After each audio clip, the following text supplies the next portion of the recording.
বিশ্বাস করুন, শুধু আস্তাগফিরুল্লাহ বলার মাধ্যমেই বন্ধ দরজাগুলো খুলে যেতে পারে।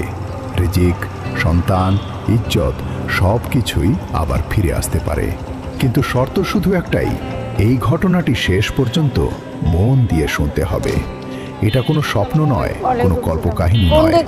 এটি এমন এক বাস্তব ঘটনা যা ইমাম আহলে সুন্নাত হযরত ইমাম আহমদ ইবনে হাম্বল রহমতুল্লাহি আলাই নিজ চোখে দেখেছিলেন, আর যা ইস্তিগফারের বাস্তব শক্তিকে চিরকালের জন্য স্পষ্ট করে দিয়েছে।